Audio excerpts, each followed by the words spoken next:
வணக்கம் நண்பர்களே. ரஜினி ஆதவ் அர்ஜுனாவுக்கு கண்டனம் தெரிவிச்சார்ல, தாவேக்காவுக்கு கண்டனம் தெரிவிச்சதுதான். அது விஜய்க்கு சாதகமா பாதகமா? சாதகமா போயிருங்கிற மாதிரி தாங்க தெரியுது. எல்லாரும் என்ன பேசுனாங்க? ரஜினி கடுமையா கண்டனம் தெரிவிச்சிட்டாரு. என்ன பேசினாரு ஆதவ் அர்ஜுனா தெரியுமில்ல? ரஜினியை திமுக மிரட்டினால கட்சி ஆரம்பிக்காம போயிட்டாரு. அப்படி எல்லாம் எங்க தலைவர் ஒண்ணும் செய்ய முடியாது அப்படின்னு ஆதவ் அர்ஜுனா பேசினாரு. அந்த மாதிரி பேசியிருக்க கூடாது. அதுன்னு எங்களுடைய கருத்து. வீணா எதுக்கு வாய விடணும்? பேசாம இருக்கலாம். ஆனா பேசிட்டாரு. பேசுனதுக்கு ரஜினி என்ன சொல்வாரோ அமைதியா இருந்தாங்க. மத்த பாஜக காரங்க பொங்கி எழுந்து கண்டனம் தெரிவிச்சாங்க. எடப்பாடி கண்டனம் தெரிவிச்சாரு. இதெல்லாம் இருக்கும்போது ரஜினியும் வாய்ஸ் கொடுத்துட்டாரு. என்ன சொல்லிட்டாரு? ஐயா, காலம் பதில் சொல்லும். காலம் அமைதி தான் இருக்கும், ஆனா பதில் சொல்லும். என்னன்னா, உங்களை காலம் வச்சு செய்வார் அப்படின்னு சொல்லிட்டாரு. இது கடுமையான கண்டனம் தான். எல்லாரும் என்ன சொன்னாங்க? விஜய் இதற்கு கண்டனம் தெரிவிக்க வேண்டாமா? ஆதவ் அர்ஜுனாவை கண்டிச்சு வைக்க வேண்டாமா? ஒரு போனை பெற்று ரஜினி காந்துக்கு சூப்பர் ஸ்டாரே தப்பா பேசிட்டாரு, நான் வருத்தப்படுறேன், இதெல்லாம் செஞ்சிருக்க வேண்டாமா? விஜய் வழக்கம் போல மௌனம் தான். இது அவருக்கு சாதகமா பாதகமா? இல்லைங்க, நிறைய பேர் சொல்றாங்க பாதகமாயிரும். இல்ல, அப்படி ஆகாதுன்னு நாங்க நினைக்கிறோம். அது சாதகமாக விஜய்க்கு தான் சாதகமாகும். எப்படின்னு பார்க்கலாமா? அரசியல் ஏற்கனவே சொல்லிட்டோம், ஆதவ் அர்ஜுனா அப்படி பேசியிருக்க கூடாது. அது அரசியல் ரீதியா எப்படி பாதிக்க போகுது அப்படிங்கறத பார்ப்போம். இப்போ கட் டு பிளாஷ்பேக் 1996. அப்போ தெரியும், ஜெயலலிதா ஆட்சி 91 96 ரொம்ப கடுமையான விமர்சனங்கள், மக்களுக்கு அதீத அதிருப்தி இருந்தது. அப்போ என்ன அடுத்தது திமுக வருமா அப்படின்னு திரு கருணாநிதிக்கு நம்பிக்கை இல்லை. அந்த சமயத்துல என்ன ஆச்சு அப்படின்னா, காங்கிரஸ் உடைஞ்சது, தமிழ் மாநில காங்கிரஸ் வந்தது, திமுக தமாக கூட்டணி அமைச்சது. ரஜினி வாய்ஸ் கொடுத்தாரு. வாய்ஸ் கொடுத்தோன்னா ஒரே அலை அடிச்சது. திமுக தமாக மகத்தான வெற்றி பெற்றது. அப்போ ரஜினி வாய்ஸ் கொடுத்துட்டாருன்னா வெற்றி தான் அப்படி நிறைய பேர் நினைச்சாங்க. ரஜினி கட்சி ஆரம்பிக்கிறோம், அவரு தமாக தலைமை தாங்கணும், அவரு முதலமைச்சர் ஆகணும் அப்படி நிறைய பேர் எதிர்பார்த்தாங்க. ஏன்னா ஒரு மாற்று சக்தி வரணும் அப்படின்னு. ரஜினி அப்பொழுது வந்திருந்தால், ஏன் அதற்கு பிறகு வந்திருந்தால் கூட ஒரு மகத்தான சக்தியா இருந்திருப்பாரு. மக்களுக்கு ஒரு மாற்றம் வேணும்னு நினைக்கிறாங்க. அது திரைத்துறையினர் தான் கொடுப்பாங்க அப்படின்னு நினைக்கிறாங்க. தப்பா ரைட் ஆகிறது வேற விஷயம். அவங்களுக்கு திமுக அண்ணா திமுக ஆட்சி பண்ணிட்டு இருக்கு, இப்ப யாராவது ஒருத்தர் வரணும்னா அப்படியே திரை பிம்பம் வந்துடாதா, ஒரு பெரிய சூப்பர் ஸ்டார் வந்துட மாட்டாரா அப்படின்னு நினைச்சாங்க. ரஜினி மேல அந்த அபிப்பிராயத்தை வச்சாங்க. ரஜினிகாந்த் வாய்ஸ் கொடுத்தாரா பாக்குற, 96 கொடுத்தாரு, 98 கொடுக்கல, 99 கொடுக்கல, 99 கொடுக்கல. நான் ரசிகர்களுக்கு எந்த விதமான அறிவுறுத்தல் கொடுக்கல அப்படின்ட்டாரு. 2004 வாய்ஸ் கொடுத்தாருங்க. என்ன சொன்னாரு? அண்ணா திமுக பாஜக அணிக்கு ஆதரவாக கொடுத்தாருங்க. நல்லா கவனிக்க வேண்டும். ஜெயலலிதா தலைமையிலான திமுகவுக்கும் அதே மாதிரி அந்த சமயத்தில் இருக்கிற பாஜகவுக்கும் வாய்ஸ் கொடுத்தாரு. மறுபடியும் பிரதமர் ஆவதற்கு, வாஜ்பாய் பிரதமர் ஆவதற்கு வாய்ஸ் கொடுத்தாருங்க. ஆனா ஒண்ணு ஆகலைங்க. தமிழ்நாடு முழுக்க அதிமுக பாஜக அணி வாஷ் அவுட் ஆகி போச்சு. இவ்வளவுதான ரஜினி வாய்ஸ் அப்படின்னு நிறைய பேர் ரஜினிக்கு எதிரானவங்க பேசினாங்க. அதுக்கப்புறம் மீண்டும் வந்தாரு. மறுபடியும் சந்திரமுகி மகத்தான வெற்றி பெற்றது. செம்ம சூப்பர் ஸ்டாருங்க. அவருக்கு ஈக்குவலா யாருமே கிடையாதுங்க. மகத்தான திரைக்கலைஞர், தமிழ்நாடு கொடுத்த மிக தரமான திரைக்கலைஞர், மிகப்பெரிய சூப்பர் ஸ்டார்.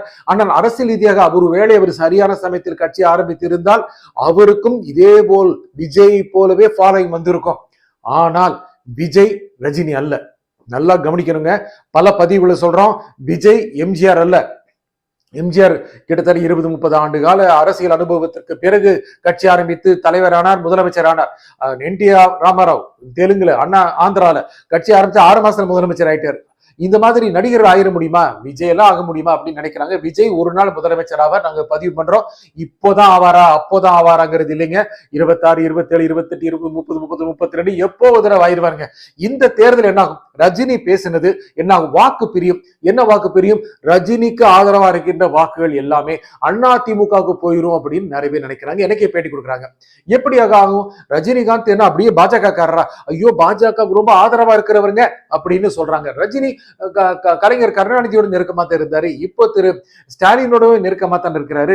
ஆனா எடப்பாடி கூட அவ்வளவு நெருக்கமா இல்லையே. அப்படி இருந்தும் அவரை பாஜக ஆதரவாளர் போல பார்க்கலாமா? பார்க்கலாங்கிறாங்க. ஏனென்றால் ரஜினியோட மனம் பாஜகவுக்கு துடிக்குமா அப்படின்னு சொல்றாங்க. நாங்க அப்படி பார்க்கல. ரஜினியுடைய ஆதரவாளர்கள் நிறைய பேர் ரஜினிக்கு ஓட்டு போட போறாங்களா, தேர்தலில் நின்னாரா?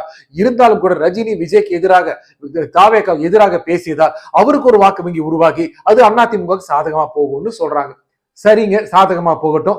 ரஜினி பேசியது, தாவேக்காவுக்கு எதிராக பேசியது அதிமுக சாதகமா போகுமா? போகலாம் போகலாம் போகலாம். அப்போ என்ன ஆகும்? அண்ணா திமுக இப்ப இருக்கிற நிலைமையில திமுக மகத்தான வெற்றி, தாவேகா கணிசமான வெற்றி, அண்ணா திமுகவுக்கு ரொம்ப ரொம்ப கணிசமான வெற்றி. இப்படி நிலைமை இருக்கிற சமயத்துல ரஜினியுடைய பேச்சு அண்ணா திமுக பாஜகவுக்கு சாதகமா போச்சுன்னா அது திமுகவுக்கு கொஞ்சம் இழப்பை ஏற்படுத்தும். திமுக பெறப்போகின்ற வெற்றியோட குறையா அப்ப அண்ணா திமுக கொஞ்சம் அப்படி பலமா வந்ததுன்னா அந்த கேப் இருக்கு இல்லையா, அது விஜய்க்கு ரொம்ப மகத்தானதாக அமையும். ஒரு கட்சி மட்டும் மகத்தான வெற்றி பெற்றால் அது விஜய்க்கு மிகப்பெரிய சாதகமாக இருக்காது, பெருசா ஜெயிக்க மாட்டாரு. ரெண்டு கட்சிகளுமே அதிமுக திமுக ஒரு அளவுக்கு வெற்றி பெற்றால் அதுதான் விஜய்க்கு பெரிய அளவுக்கு பங்களிப்பு கிடைக்குங்க. அதுதான் பெரிய அளவுக்கான சாதகத்தை ஏற்படுத்தும், அவருக்கு பாசிட்டிவா இருக்கும். தொடர்ந்து சர்ச்சைக்கு தாங்க, பயங்கர சர்ச்சை, கரூர் பெரிய சர்ச்சை, அதுல இருந்து மீண்டு வந்தாரு. அதுக்கப்புறம் இந்த சங்கீதா திரிஷா விவகாரம், அதுவும் அவருக்கு பெரிய பாதகம் ஏற்படுத்துன்னு தெரியல. தமிழக மக்கள் இதெல்லாம் கணக்குல கொண்டிருந்தாங்கன்னா எப்படி, இந்திய மக்கள் இதெல்லாம் கணக்குல கொண்டாங்கன்னா எப்படி, எத்தனையோ பேர் அரசியல் தலைவர்கள் ஆகியிருக்க முடியாதுங்க, அதிகாரத்துக்கு வந்திருக்கவே முடியாதுங்க. நாங்க குறிப்பெல்லாம் சொல்ல மாட்டாங்க, நாங்க எங்க சேனல் அப்படிப்பட்ட சேனல் இல்லைங்க, பக்கத்து சேனலை பாருங்க. அப்போ அதுவும் அவருக்கு பெரிய அளவுக்கான பாதகமா ஆகலைங்க. சங்கீதா திரிஷா விவகாரம் ஆகல. ஏன்னா ஒரு சாதாரண ஒரு மனிதர் போல அவர் பார்த்துட்டாங்க. அவரும் அரசியல்வாதி ஆயிட்டாருங்கிறதுனால அவர் செய்யணும் செய்யக்கூடாது நாங்கள் இதில் எந்த ஜட்மெண்ட் கொடுக்கலைங்க, சரி தவறுக்கே வரலைங்க, மக்கள் என்ன நினைப்பாங்கிறத சொல்றோம். இப்போ இந்த விவகாரம் ரஜினி போன்ற ஒரு பெரிய திரை நட்சத்திரத்தை தாவேகாவுடைய முக்கிய நிர்வாகி ஆதவ் அர்ஜுனா இது போல் பேசியிருக்கலாமா, அது அவர் பதிலும் கொடுத்து விட்டாரு, அது விஜய்க்கு எகென்ஸ்டா போகும் கிடையாது. ஒருவேளை எகென்ஸ்டா போகும் என்று சொன்னால் எப்படி, அது பிறருக்கு சாதகமாக போகலாம், பிறருக்கு சாதகமாக போவது விஜய்க்கு லாபம் தான். விஜய் இன்னைக்கு நிலைமையில பெரம்பூர்ல போட்டியிடுறதா சொல்றாங்க. பெரம்பூர்ல போட்டியிடுறதா சொல்லும் போதே அந்த மிகப்பெரிய அதிர்வலி ஏற்பட்டுச்சு. அவருக்காக பெரிய அலுவலகம் அமைக்கப்படுது. நிறைய பேர் சொல்றாங்க அவர் பைக்ல போய் பிரச்சாரம் பண்ணுவாரா, இல்லது இந்த குட்டி குட்டி சந்தில எப்படி பிரச்சாரம் பண்ணுவாரு, என்னங்க அவர் சாதாரண ஆளுங்க அப்படின்னு பிரச்சாரம் பண்றதுக்கு. அவர் பெரம்பூர் வர்றேன்னு சொன்னதை பக்கத்து தொகுதிக்காரங்களா வர ஆரம்பிச்சிட்டாங்க. இது அந்த கள நிலவரங்க, கள நிலவரம். அவரு பெரிய சக்தியானாரு, அவருக்கு என்ன எப்படி எவ்வளவு பெரிய சக்தியானாரு, இதெல்லாம் வேற விவாதங்க. இன்னைக்கு நிலவரம் என்ன, அவர் போட்டி போட போறாருனாவே ஆதரவு கொடுதுங்க. இப்படிப்பட்ட நிலவரம் இருக்கு. தேர்தல் அறிவித்து இப்போ பிரச்சாரத்துக்கு போக இருக்கிறாரு, 10 ஊருக்கு போக வாய்ப்பு இருக்கு. இந்த சமயத்துல இன்னும் பல பல பல சர்ச்சைகள் வரலாம். அந்த சர்ச்சைகள் எல்லாமே அவருக்கு சாதகமா அவர் திருப்பிட்டு இருக்காருங்க. பிஜேபி பக்கம் போவாருன்னு சொன்னாங்க, போகல அப்படின்ட்டாரு. ஆனா போகலன்னு சொல்ற நாங்கள் வேட்பாளரை அறிவிக்கிறோம், நாங்கள் பாஜக கூட்டணி இல்லை, காங்கிரஸ் கூட்டணி இல்லை, அவர் ஏங்க அறிவிக்கணும் அதை, அப்படி நிறைய எதிர்பார்த்தாங்க, ஒண்ணுமே சொல்லலையே, ஒண்ணுமே சொல்ல, சைலண்டா கடந்துட்டு போயிட்டாரு. இந்த சைலன்ஸ் தான் அவருக்கு ரொம்ப பெரிய அளவுக்கான பிளஸ்ஸா கொடுக்குதுங்க. மக்கள் கிட்ட அந்த முடிவை விட்டுறாரு. மக்கள் யோசிக்கிறான், என்னப்பா இவர் பேசவே மாட்டேங்கிறாரு, சரி நம்மளாவது பேசுவோம் அப்படின்னு மக்கள் நினைக்கிறாங்க. என்ன சங்கீதா திரிஷா பத்தி ஒண்ணுமே சொல்ல மாட்டேங்கிறாரு, சரி நம்ம யோசிப்போம். ஜனநாயகன் எப்போ ஒரு சொல்ல மாட்டேங்கிறாரு, நம்ம பேசுவோம். இந்த சூப்பர் ஸ்டார் ரஜினிகாந்த் பத்தி ஆதவ அர்ஜுனா பேசினாரு, அதை பத்தி பேச மாட்டேங்கிறாரு, சரி நம்மளே பேசிடுவோம் இப்படின்னு மக்கள் பேசுகிற காரணத்தினால் அவருக்கான ஆதரவு தளம் என்பது விரிந்து கொண்டே போகிறது.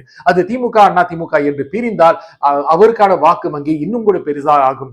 ரஜினிகாந்தனுடைய இந்த கண்டனம் என்பது நிச்சயமாக விஜய்க்கு சாதகமாக போகலாம். இது இன்றைய அரசியல் நிலவரம். இது விஜய்க்கு சாதகமாக போகலாம், விஜய் எதிர்வடி ஆற்றிருக்கலாம், அப்பொழுதும் அது அவருக்கு சாதகமாக தான் இருந்திருக்கும். நன்றி, வணக்கம்.